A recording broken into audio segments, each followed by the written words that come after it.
OBD de trouble code description technique corrélation entre la température de l'air d'admission et la température de l'air ambiant. Qu'est-ce que cela signifie?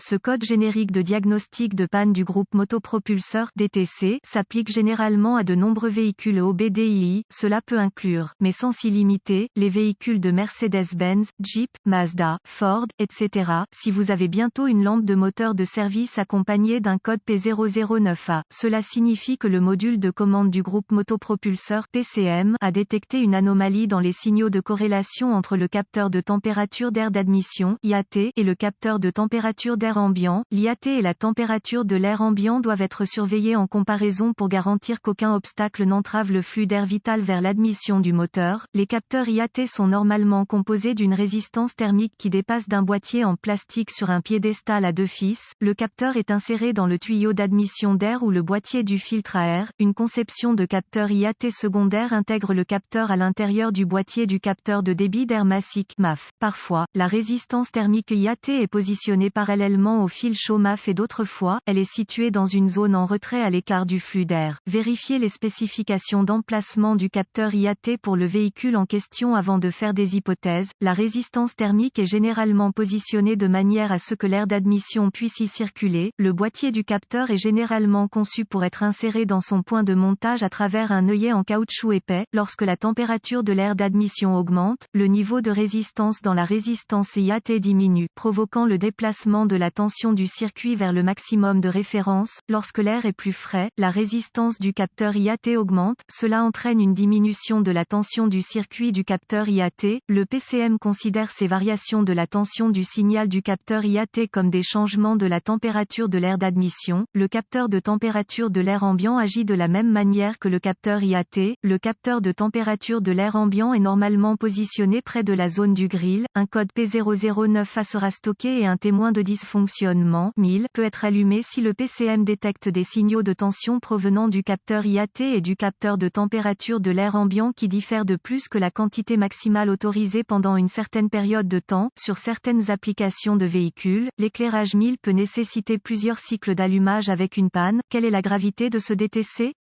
L'entrée du capteur IAT est d'une importance vitale pour la livraison de carburant et un code enregistré P009A doit être classé comme sévère. Quels sont certains des symptômes du code? Les symptômes d'un code moteur P009A peuvent inclure, aucun symptôme ne peut apparaître avec ce code problème de conduite du moteur, une réduction de la consommation de carburant. Quelles sont certaines des causes courantes du code? Les causes de ce code moteur peuvent inclure capteur IAT laissé débranché après l'entretien, mauvais capteur de température de l'air ambiant, capteur IAT défectueux, circuits ou connecteurs ouverts ou court-circuités, erreur de programmation PCM ou PCM défectueuse. Quelles sont les étapes de dépannage du P009A? Avant de diagnostiquer un P009A, j'aurai besoin d'un thermomètre infrarouge avec un pointeur laser, un scanner de diagnostic, un voltomètre numérique DVOM et une source d'information fiable sur le véhicule. Un code de capteur IAT stocké m'inciterait à inspecter l'élément du filtre à air. Il doit être relativement propre et inséré dans le boîtier comme prévu. Une inspection visuelle du capteur IAT et du câblage et des connecteurs du système de capteur de température de l'air ambiant doit être effectuée si l'élément du filtre à air semble fonctionner correctement. Ensuite, je connectais le scanner au port de diagnostic du véhicule et récupérais tous les codes stockés et les données d'arrêt sur image. J'aime généralement noter ces informations. Cela pourrait s'avérer utile à mesure que le processus de diagnostic se déroule. Maintenant, je voudrais effacer les codes et tester le véhicule pour voir si le P009A est réinitialisé. Ma source d'information sur le véhicule devrait fournir des schémas de câblage, des graphiques de brochage de connecteurs, des spécifications de test de composants et des vues de connecteurs pour le véhicule en question. Ces informations seront cruciales lors du test de circuits et capteurs individuels. N'oubliez pas de débrancher le PCM et tous les contrôleurs associés pour éviter d'endommager le contrôleur lorsque vous testez la résistance et la continuité des circuits du système individuel avec le DVOM. Test des capteurs IAT et de température de l'air ambiant. Utilisez le DVOM et votre source d'information fiable sur le véhicule. Placez le DVOM sur le réglage Home. Déconnectez le capteur à tester. Suivez les spécifications de test des composants. Les capteurs qui ne respectent pas les spécifications de test doivent être considérés comme défectueux. Vérifiez vérifier la tension de référence et la sonde de masse la broche du circuit de référence des connecteurs individuels du capteur IAT et de la température de l'air ambiant à l'aide du fil de test positif du DVOM, sonder la broche de terre avec le fil de test négatif, avec la clé allumée et le moteur éteint KOEO, tester la tension de référence, généralement 5 volts, et une masse au niveau des connecteurs de capteurs individuels, tester les circuits de signal du capteur de température de l'air IAT et de l'air ambiant, reconnecter le capteur, le câble de test positif